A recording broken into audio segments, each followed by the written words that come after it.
Olá, caros telespectadores da TV Candidez.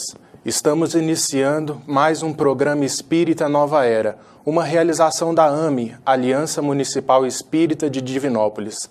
Como vocês já sabem, esse nosso encontro é sempre um convite à reflexão acerca de vários pontos do Espiritismo, fazendo desse momento uma verdadeira sala de aula onde nós poderemos refletir acerca de vários pontos fundamentais do Espiritismo. E o ponto que será a nossa temática de hoje será o tríplice aspecto da doutrina espírita. E para estar conversando conosco sobre esse tema, nós convidamos o nosso companheiro Vicente Cardoso, ele que é pesquisador, estudioso da doutrina espírita, fundador do CEP, Centro de Estudos e Pesquisas Espíritas, que tem prestado relevante serviço na formação de trabalhadores, no esclarecimento acerca dos princípios doutrinários que a doutrina espírita esposa. Então é com muita alegria que nós estamos te recebendo, Vicente. Seja bem-vindo. Obrigado. Bom dia. Bom dia. E a primeira pergunta, Vicente, já vai de encontro com essa nossa provocação da abertura. Porque quais são os pontos fundamentais, quais são os pilares do conhecimento humano que caracterizam o Espiritismo? E qual a importância de cada um deles para a nossa evolução?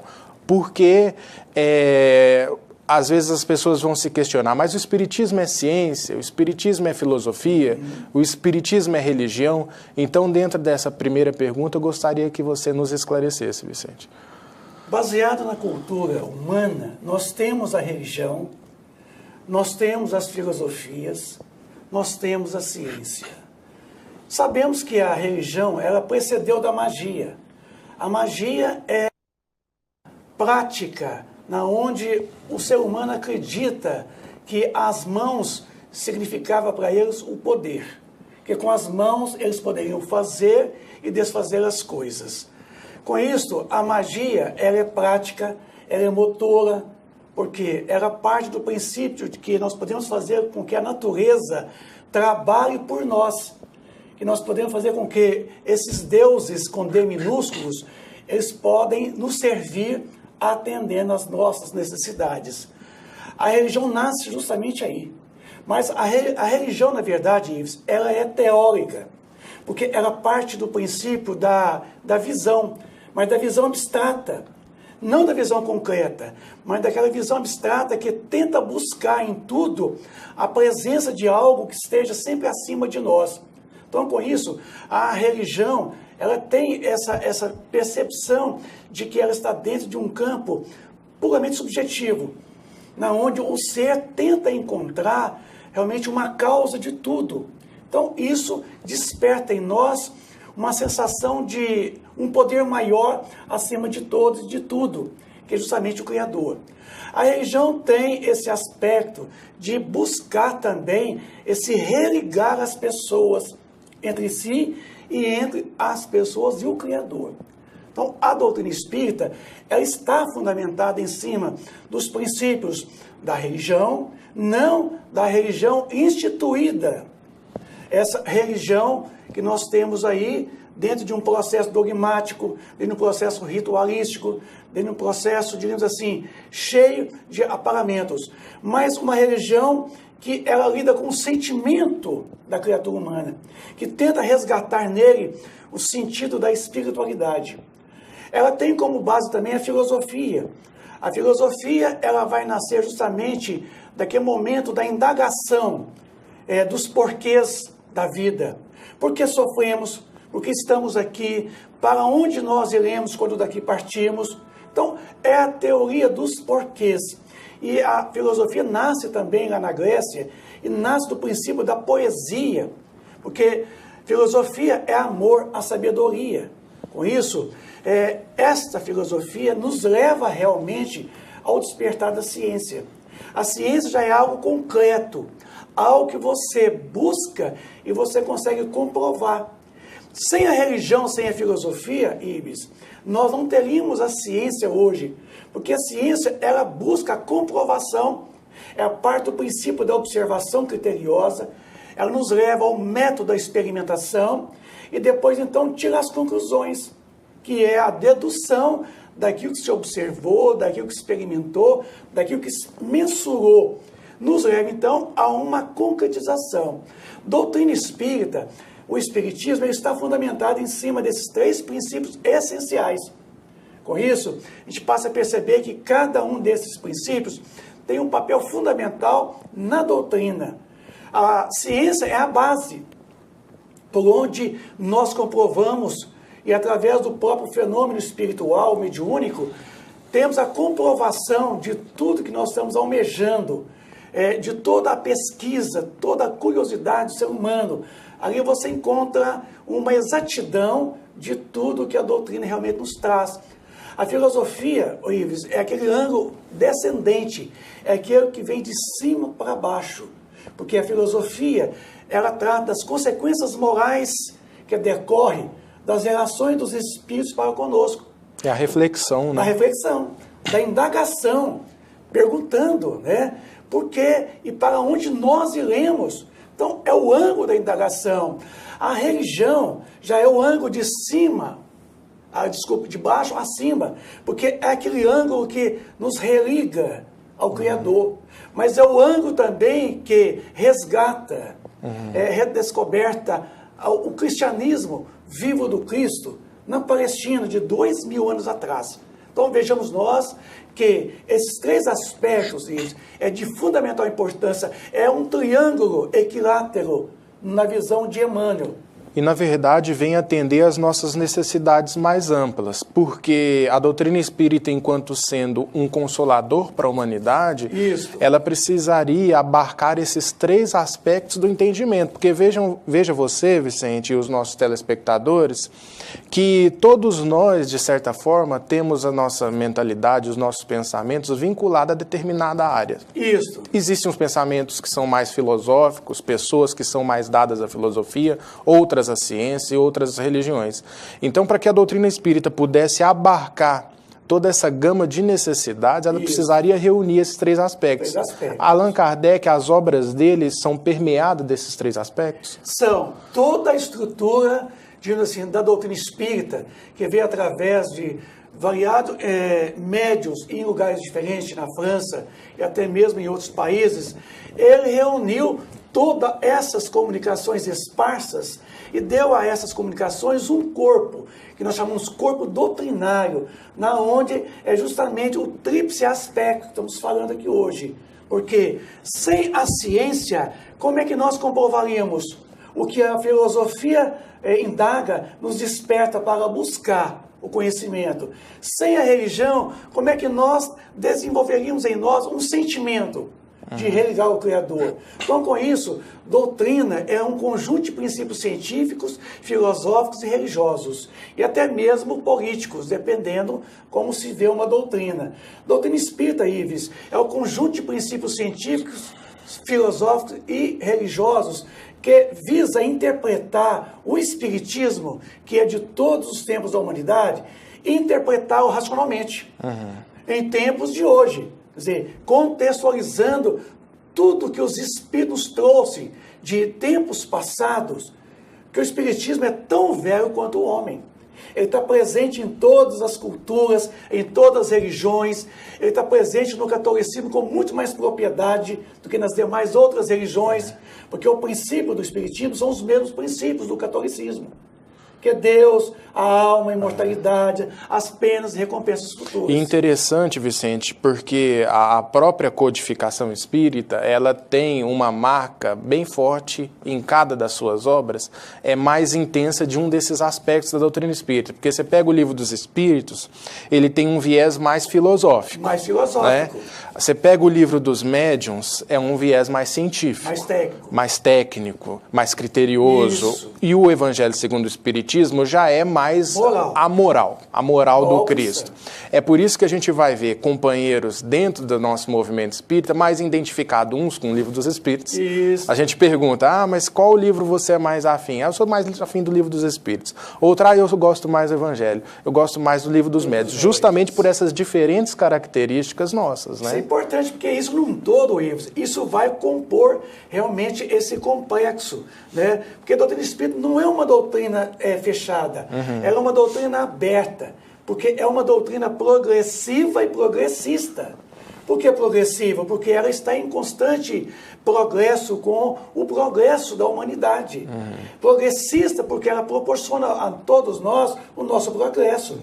Então, ela é uma doutrina consoladora, reconfortadora, esclarecedora e que nos promove uma condição espiritual da qual nós precisamos adquirir. Então, com isso, ela vem resgatar, ela vem interpretar tudo isso do passado de uma forma racional, sem alegorias. Ela interpreta as palavras de Jesus e enfoca em tempos reais o que Jesus falou de 2000 anos atrás. E interessante que Allan Kardec, Vicente, desculpa ter de igual, é que o Allan Kardec disse que a doutrina caminharia para e passo com a ciência, caminharia lado a lado com a ciência. E um dia, se a ciência provasse não estaria errado em algum ponto, ele se corrigiria naquele ponto e seguiria com a ciência. Ou seja, teve a humildade, o codificador teve a humildade de apresentar a doutrina espírita, na verdade, com esses dizeres, para o diálogo e para o debate. Porque o momento do surgimento que o espiritismo veio à tona, à luz à humanidade, foi um momento muito conturbado, em que a ciência estava num período de efervescência, a filosofia e a religião estava desmoralizada. O espiritualismo ele estava, de certa forma, em decadência. Então, precisaria que tivesse essa capacidade racional, os seus postulados, a fim de dar uma resposta para um contexto histórico. Coerente, fidedigna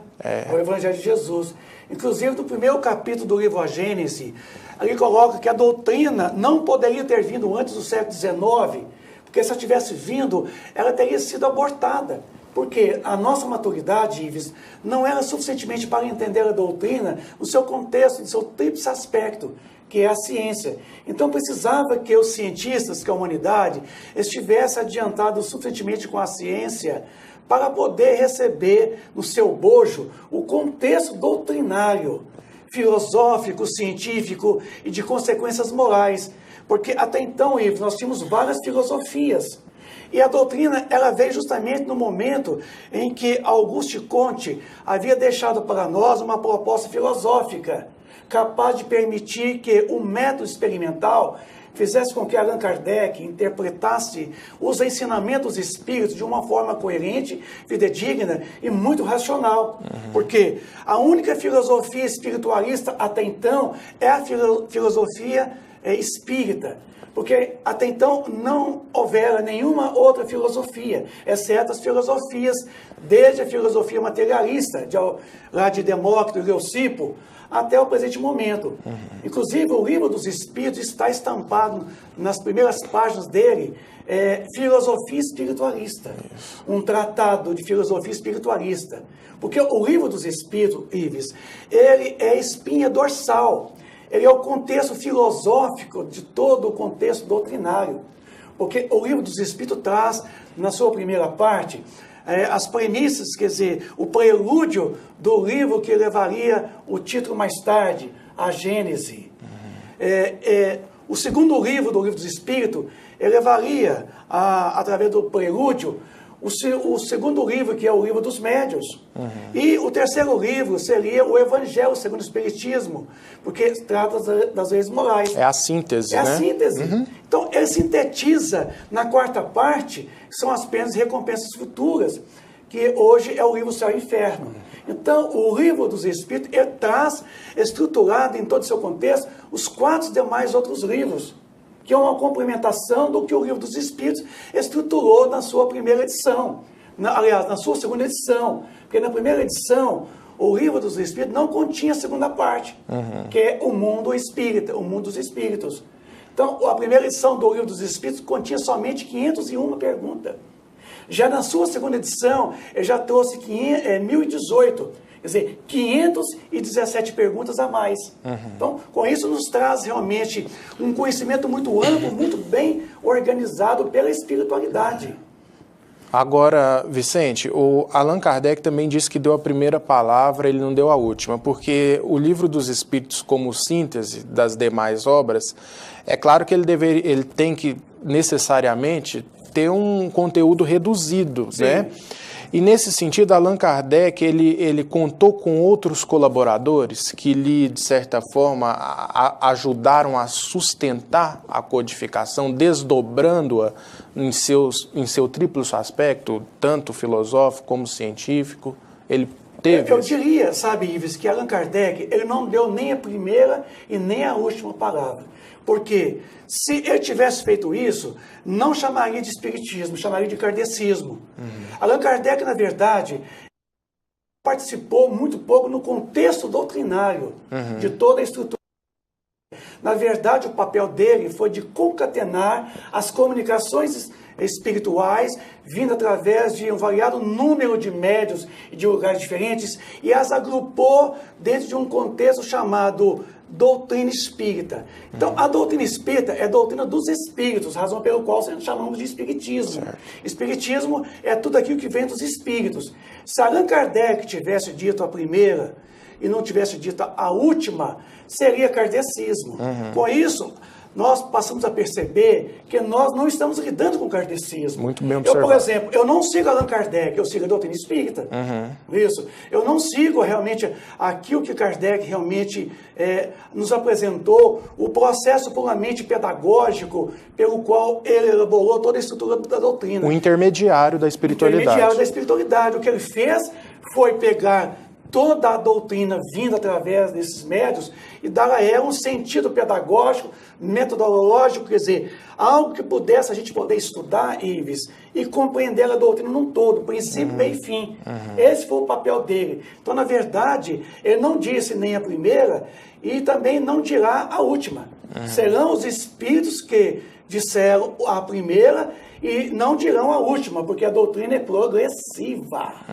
Então, amanhã eles virão novamente, sempre contextualizando a doutrina. Ela acompanha a evolução. A evolução. Agora, essa complementação que houver por parte de grandes médios, de grandes trabalhadores, de grandes espíritos, essa falange de espíritos comandados pelo Espírito da Verdade, tiveram a sua coparticipação no contexto doutrinário. Então, houve uma grande participação de muitos espíritos que vieram trazendo as suas comunicações espirituais, formulando a doutrina num todo. Então, houve essa coparticipação, sim, essa ajuda, esse trabalho conjunto. Não foi um trabalho de uma única pessoa. É tanto que o Espiritismo ele é um produto dado de ensinamento dos Espíritos. Está lá no prefácio do livro, que é o Espiritismo. Que é o Espiritismo. E, Vicente, você tocou num ponto que até muito tempo na história do Espiritismo foi um ponto muito delicado, que é a questão da religião. O Espiritismo enquanto religião. É claro que não uma religião convencional, como você bem disse, vinculado aos dogmas, aos rituais, mas uma religião no sentido primordial, daquele que liga, né, o religare do latim, que liga o homem a Deus. E eu te pergunto, o Espiritismo é uma religião? Porque você já meio que respondeu essa pergunta, mas eu queria que assim pudesse nos dar uma outro gama de comentário, a fim de que essa questão fique um pouco mais clara para o nosso telespectador. O Espiritismo, na verdade, ele não é uma religião convencional, tradicional. Ele não é uma religião instituída.